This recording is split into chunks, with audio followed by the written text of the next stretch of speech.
14 महीने पहले जब कांग्रेस की सरकार बनी थी तो होली महोत्सव था। होली महोत्सव के समय मैं सुजानपुर आया था। प्रशासन ने मुझे होली महोत्सव का न्योता दिया और होली महोत्सव का राज्य स्तरीय हमारे होली महोत्सव होता है। उस समय यहाँ जो अभी बिके हुए जो विधायक थे उनको मैंने फ़ोन किया कि मैं होली महोत्सव पर आ रहा हूँ। उन्होंने कहा कि स्वागत है, लेकिन उनकी तरफ से कभी उनके विधानसभा क्षेत्र का न्योता नहीं आया।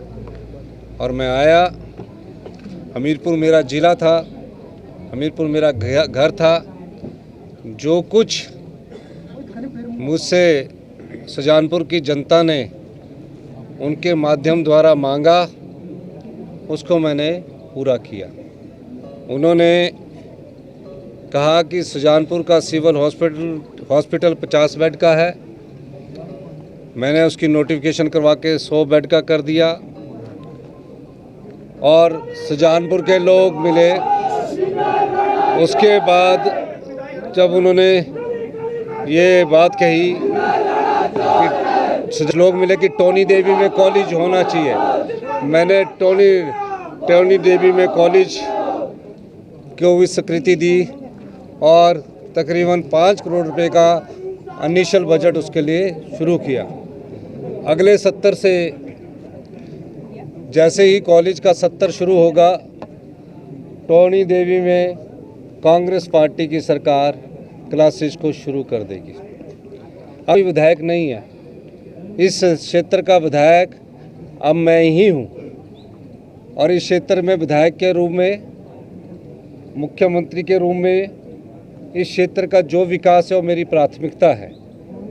लेकिन मैं एक बात कहना चाहता हूँ कि जो यहाँ से जो बिके हुए पूर्व विधायक थे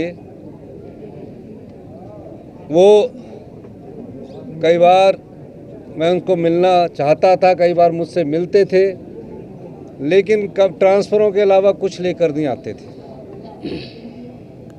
और फिर भी वो मुझसे कहते थे कि आज एसडीएम लगा दो, एक्शन लगा दो, टोनी देवी में ये अफसर लगा दो।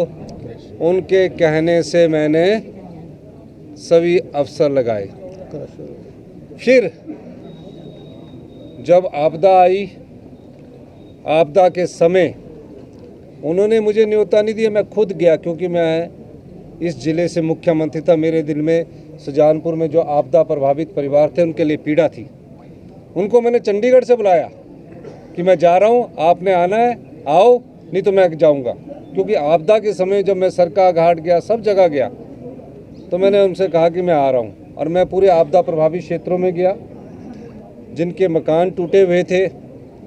भारत सरकार के द्वारा तो सिर्फ 1,20,000 दिया जाता था, मैंने 7 लाख रुपए दिया। जिनको 5,000 रुपये मकान के आंशिक रूप से खराब होने के कारण दिए जाते थे, नष्ट होने के कारण दिए जाते आंशिक रूप से, मैंने 5,000 से बढ़ाकर 20 गुना 1 लाख रुपया किया। और जो कुछ मेरे से हुआ मैंने इसके लिए किया। फिर मैं जब 15 अप्रैल को गया तो मैंने घोषणा की कि धर्मपुर, ये जो संधोल को हमारा रोड जो सुजानपुर से जाता है, इसके लिए मैंने 10 करोड़ रुपए की घोषणा की है। और सुजानपुर से जो धर्मपुर रोड है, कोड ऑफ कंडक्ट लगने से पहले मैंने उसको डबल लेन का बनाने का निर्णय किया है। ये बात मैं इसलिए कह रहा हूँ, जो विधायक अपने क्षेत्र में क्रैशर लगाने के लिए मेरे से बार बार मिला और आपदा के समय मैंने एक फैसला किया कि ब्यास नदी के किनारे जितने भी क्रैशर लगे उनको बंद कर दिया जाएगा। तकरीबन 100 करोड़ का घोटाला है। तो ये जो क्रैशर माफिया है, इस क्रैशर माफिया ने एक रणनीति बुनी और भारतीय जनता पार्टी ने इन्हें इतना धन दिया कि 14 महीने पहले जिस कांग्रेस पार्टी में के हाथ के निशान पर ये लोग चुनकर आए थे और जिस जिला का मैं मुख्यमंत्री था, वहाँ से सब क्रैशर लॉबी के ही आदमी थे, चाहे वो आज़ाद उम्मीदवार है चाहे यहाँ का राजेंद्र राणा है। इन लोगों ने राज्यसभा में सरकार के खिलाफ मत दिया।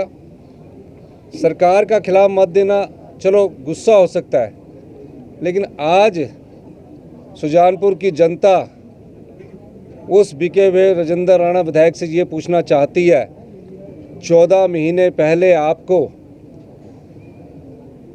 जो जिताकर भेजा था, तो ऐसी क्या मजबूरी आन पड़ी कि आप भारतीय जनता पार्टी के राज्यसभा के प्रत्याशी। अगर आप ये वीडियो YouTube पर देख रहे हैं तो हमारे चैनल को सब्सक्राइब करें और बेल आइकन को दबाना ना भूलें। अगर आप Facebook पर ये वीडियो देख रहे हैं तो हमारे पेज को लाइक करें।